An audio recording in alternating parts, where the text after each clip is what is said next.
नमस्कार मित्रों, मी प्राध्यापक दीपक देवरे, संरक्षण व सामरिक शास्त्र विभाग, पंकज शैक्षणिक व सामाजिक संस्था चोपड़ा संचलित पंकज कला व विज्ञान महाविद्यालय चोपड़ा जिल्हा जळगाव।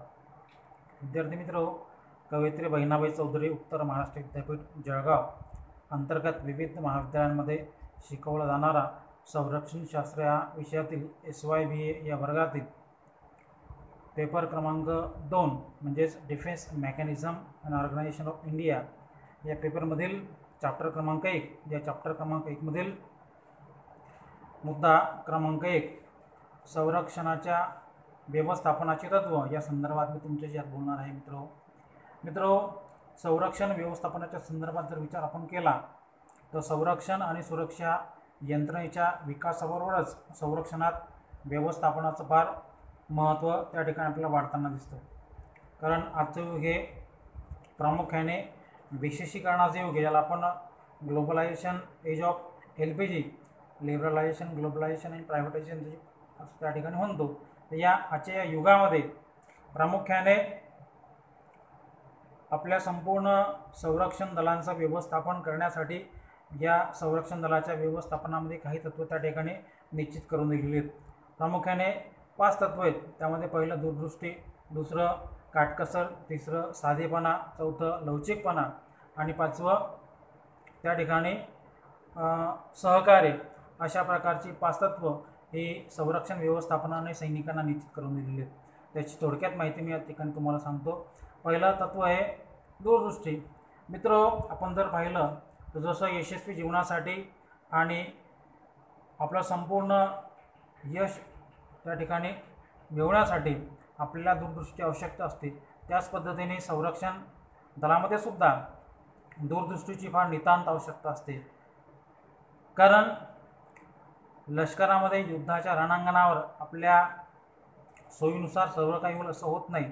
तर त्यावेळेस आपण ज्या ठिकाणी रणांगणामध्ये शस्त्रास्त्रांचा अन्नधान्याचा साठा केलेला आहे त्या साठ्यावर जर शत्रूचा पहिला हल्ला झाला तर आपली संपूर्ण व्यवस्था नष्ट होऊन जाईल।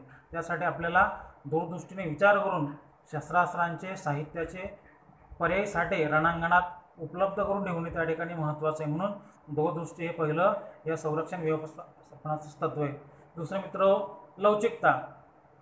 व्यवस्थापनाचा विभाग प्रमुख व इतर अधिकाऱ्यांना त्याच्या कामासंबंधीचं निर्णय घेण्याचं पूर्ण स्वातंत्र्य असणं हे प्रामुख्याने संरक्षण व्यवस्थापनाचं लवचिकतेचं तत्व आहे। कारण संघटनेच्या प्रशासकीय कार्यात अनेक वेळा बदल होतात। युद्धकाळात अनिश्चिततेचं वातावरण असतं।